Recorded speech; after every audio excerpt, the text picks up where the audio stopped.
With that, I give you President Abraham Lincoln, the 16th President of the United States.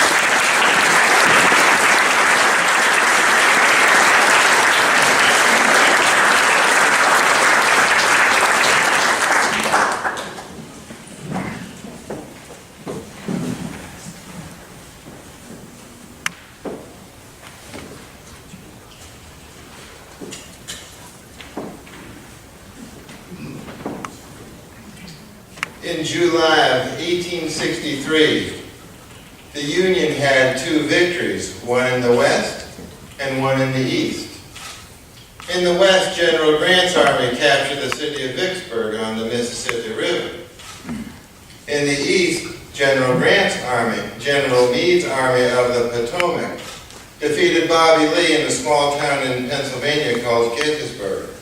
They were two great victories.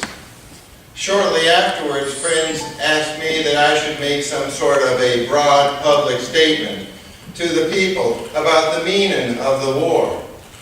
That fall, a Boston friend said that I should give some sort of speech to the people that would mean so much to them. On November 2nd, I received a letter from a David Wills from Gettysburg, invited me to participate in the dedication of a new national cemetery in Gettysburg. And part of that letter reads as follows. It is the desire that, after the oration, you as Chief Executive of the nation formally set apart these grounds to their sacred use by a few appropriate remarks. I was not invited to make the oration. That would be about 2 hours in length. I was only invited to say remarks at the end of the dedication. I accepted that invitation, and it would be one of the few times since my inauguration that I would have made a public speech. In thinking of what to say, I thought of the slaves because I had signed the Emancipation Proclamation in January of that year.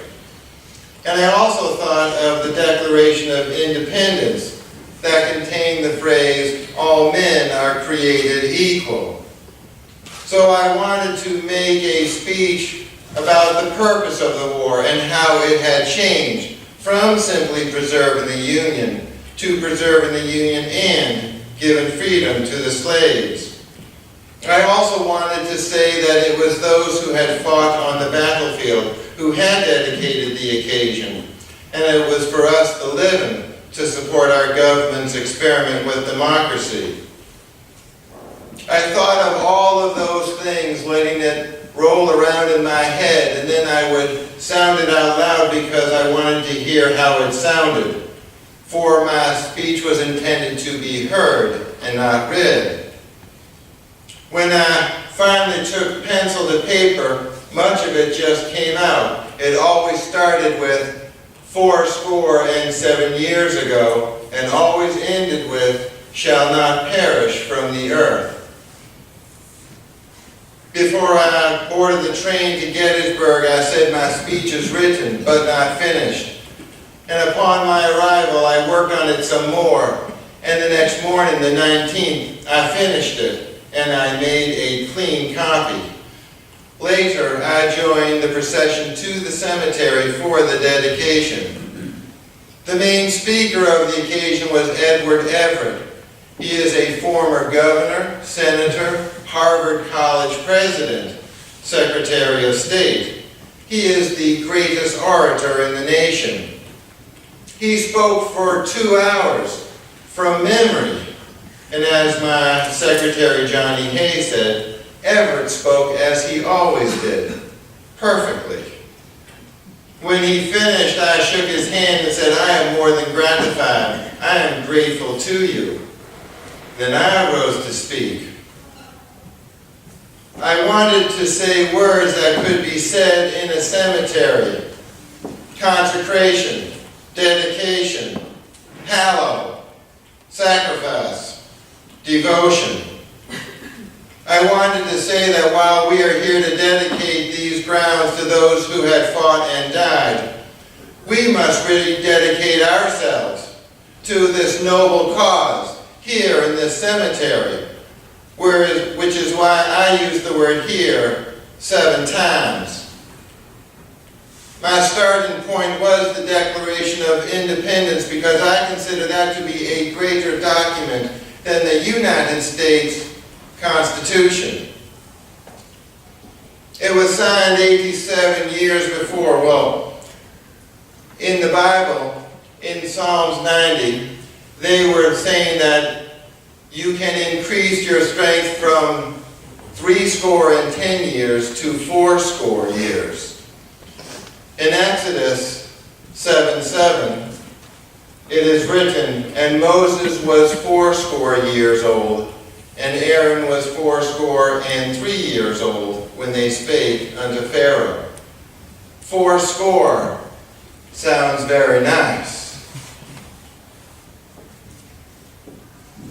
I use the phrase "our fathers" to show that we had a common heritage with the founding fathers.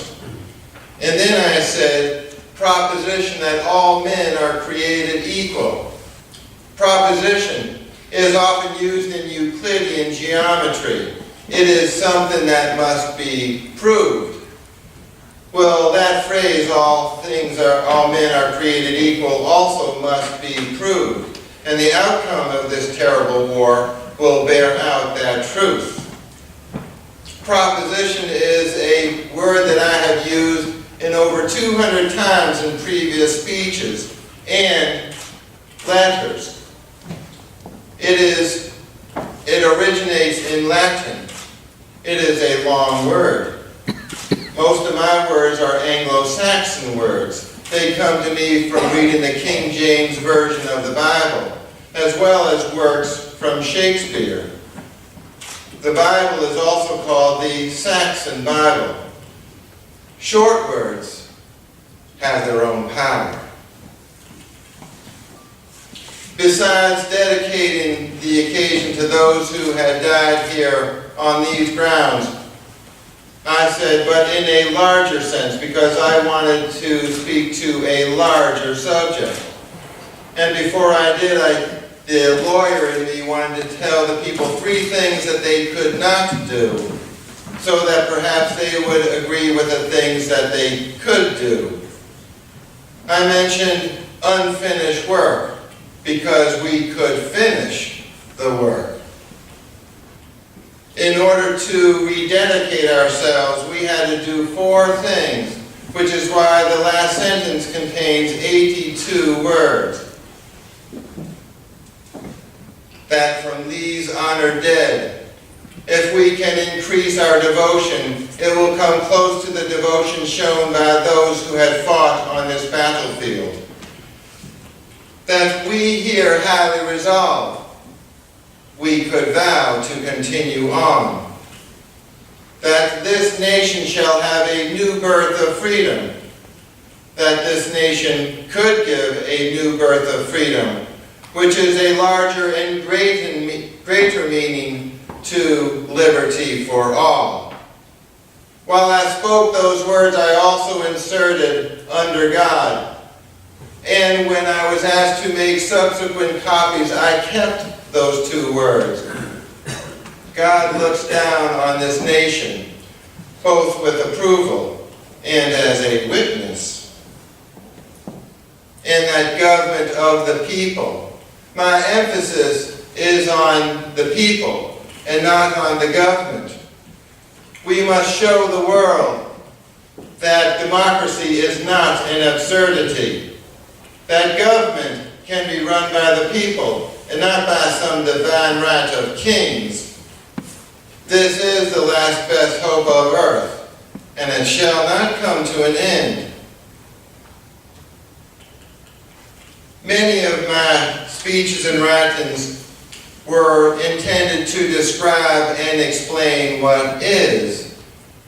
This comes close to telling the nation what it could do. I use the word we 10 times. Us, 3 times. I did not use the words I or me. I had no stated purpose in this speech. Maybe my remarks will be believed because I did not ask to be believed. After I finished my remarks, in the procession going back into town, there were many people who were lining the streets and were cheering and waving as I passed by. Later, I attended church at 4 o'clock that afternoon, and then that evening I boarded a train to go back to Washington. The next day, Edward sent me a note saying I should be glad if I could flatter myself that I came as near to the central idea of the occasion in 2 hours as you did in 2 minutes. I replied, in our respective parts yesterday, you could not have been excused to make a short address, nor I a long one. I am pleased to know that, in your judgment, the little I did say was not entirely a failure.